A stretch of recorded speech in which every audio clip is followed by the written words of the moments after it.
A little bit ago, I did a video by creationism apologist Robert Knopf, a short-lived and frankly extinct YouTube content creator whose first attempt at showing how logic proves the existence of God failed so monumentally that I knew I had to take on his other two videos in the series.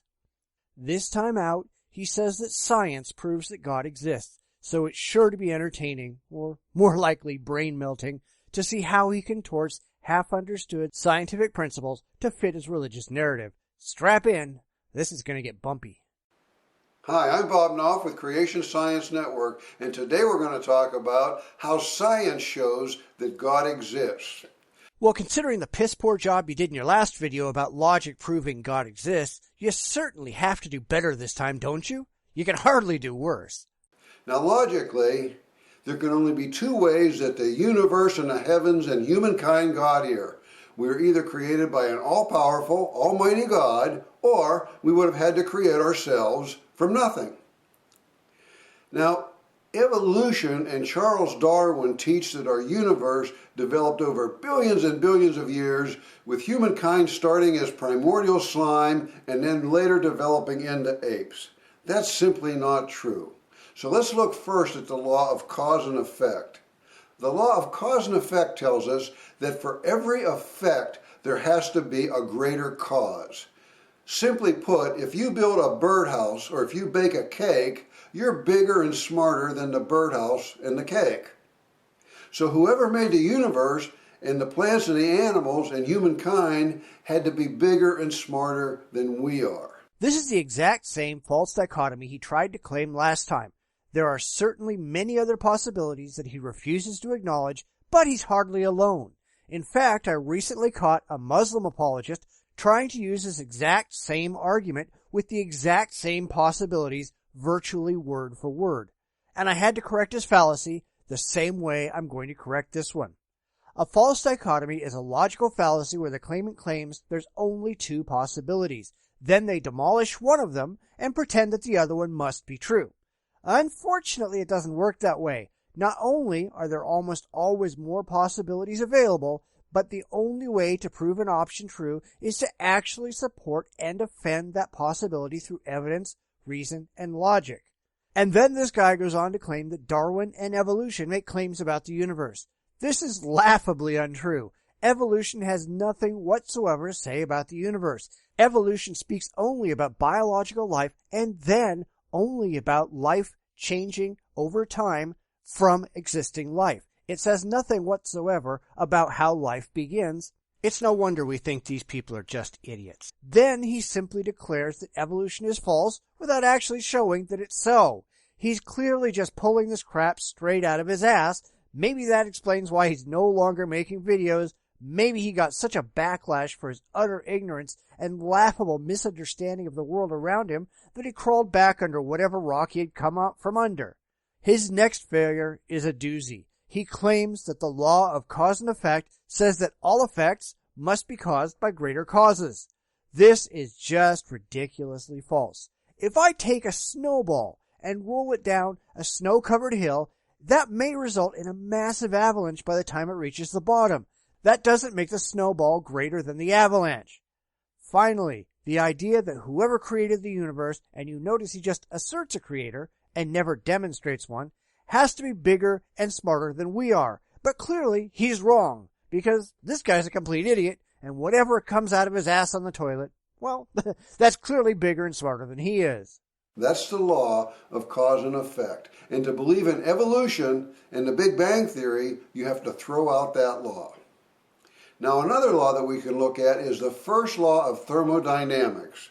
This law states that energy can neither be created nor destroyed. Now, if we think about that, that's amazing. And these are laws of science. These aren't theories. These are laws on which science hangs its hat. So what we have is we have a creator either making things or things had to make themselves, which is impossible according to the first law of thermodynamics.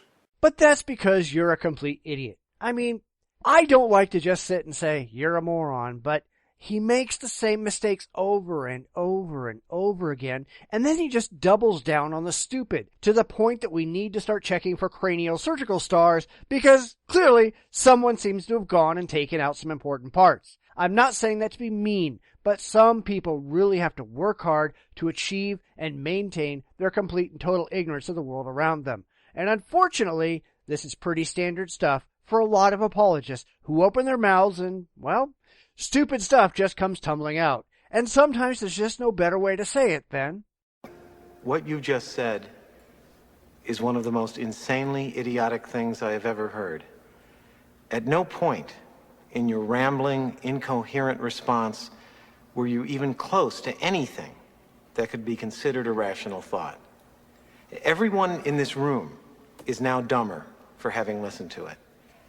God have mercy on your soul.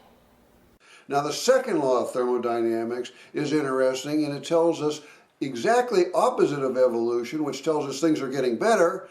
The second law of thermodynamics tells us that things are winding down. They're deteriorating. They're getting worse. They're getting more randomized. Now, this happens all around us, but we can particularly see this in the example of Sue. This is a picture of Sue at age 20. Here's another photo of Sue at age 80. And we can see in this that the second law of thermodynamics is handily at play. And here's a picture of Sue at 1,000. And the Bible tells us from dust you start and dust you'll end. And this is perfectly backed up by the second law of thermodynamics, which you have to break or disbelieve if you believe in evolutionary theory. hey, he got the first law wrong. He can't possibly get the second law of thermodynamics wrong too, can he? Oh, wait a minute. He misses the entire point of the second law, which states that within a closed system, things tend toward entropy. But this doesn't apply to the Earth, which is a thermodynamically open system that receives energy from that big ball of light in the sky. And boy, Sue got ugly. And she became a cartoon. He doesn't seem to know the difference. Then she became a pile of dirt. Are we supposed to think they just kept Sue's corpse around for 1,000 years? Or did he just run out in the backyard for some dirt? This is why we're supposed to reject science and accept the Bible? Wait a second! In Genesis 2:7, doesn't it say that God formed Adam from the dust of the ground? So, if entropy is going to drive Sue to dust, and dust is a sign of greater entropy, then how can Adam come from dust and not violate the second law of thermodynamics? Yeah, I know. You can't think about it too hard, and, well, it's really kind of clear he didn't. Now, there's another law out there called the law of angular momentum. Now, this sounds complicated, but it's really very simple. This law just states that if a piece or a small object comes off of a spinning larger object, the piece that comes off will be spinning in the same direction as the larger object. And we can see this with the merry-go-round. When we were kids, we grew up and we got on a merry-go-round and we had the football team push us. And as they pushed us, we went faster and faster and faster until there came a point when we were getting kind of scared and we said, wait a minute, we better just hold on here for dear life. Well, if they pushed us even faster, we would lose our grip and we would become part of the law of angular momentum. In other words, we would be flung off into space, and when we were, we would be spinning in the same direction as the merry-go-round. Now, why is that important? It's important because evolutionists would try to tell us that in a Big Bang theory, a spinning dot that somehow had all the matter in the universe compressed into this dot that's smaller than the period at the end of a sentence, this spinning dot blew apart and created the planets, the galaxies, the solar systems, and the total universe. If this were true, then all the planets and all the moons and all the galaxies would be spinning in the same direction, according to the law of angular momentum. But they're not. In our solar system alone, Venus and Pluto and Uranus, they spin in opposite directions. 8 of our 91 moons in our solar system spin in opposite directions, and there's entire galaxies that spin in opposite directions. This can't be accounted for if you believe in the Big Bang Theory. And no matter how they try, they cannot explain this real life measurable circumstance that we see in our planets around us. Wow. There's so much wrong here, I have no clue where to even begin. First, he again talks about evolution, and then claims it has something to do with the Big Bang and cosmology. That kind of ignorance never gets old. Next, he says that following the Big Bang, everything should be spinning the same direction, and gives an example of a playground merry-go-round. Well, sorry. The Big Bang singularity was not spinning at high speed so far as we know, and while an explosion is a poor example of what happened, it does work here. So here's a quick video of an exploding melon.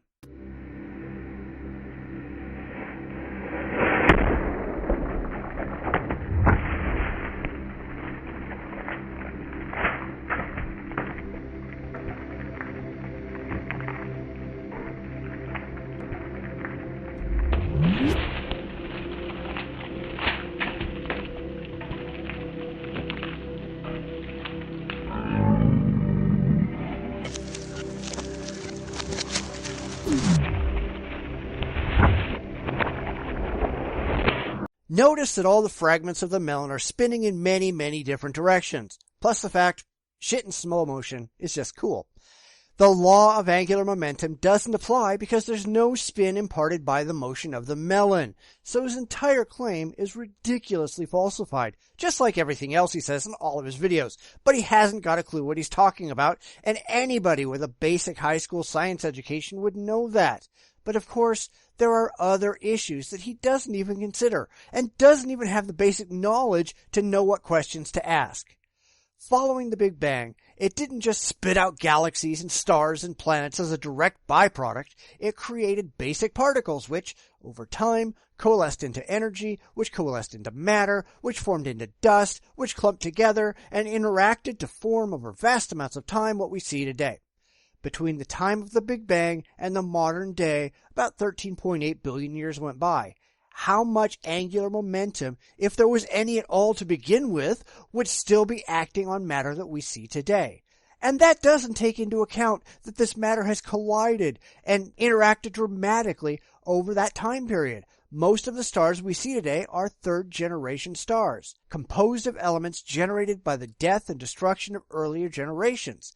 That entirely invalidates everything from the earliest universe that might have been imparted to matter. Even in our own solar system, we have some planets and moons moving in retrograde, and this can be explained by collisions among early planetoids as the solar system formed, and as some planets capturing rogue moons that formed elsewhere.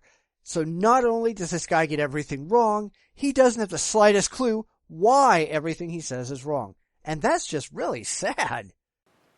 The truth is that an almighty, all-powerful God created the heavens, the solar systems, the planets, and humankind. And that creator is God. Now, next session, we're going to look at what the Bible tells us. So for more information on this topic and other topics, I encourage you to visit our website at creationproof.com, and also visit with us on Facebook.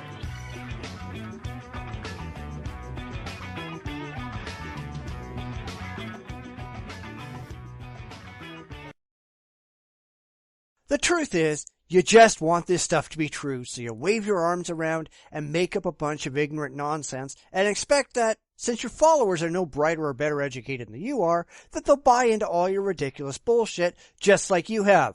This kind of thing is absurdly common among apologetics, and it isn't just grade school dropouts like this guy. It's the big names who have the list of degrees after their names, but still haven't got the slightest idea what science is, what the evidence says, or how to defend their own claims credibly, and that's because they just don't care. Now, I went and looked at this guy's website and Facebook page, and it looks like nothing's been done on either for at least the past 3 years. He dropped off the face of the planet.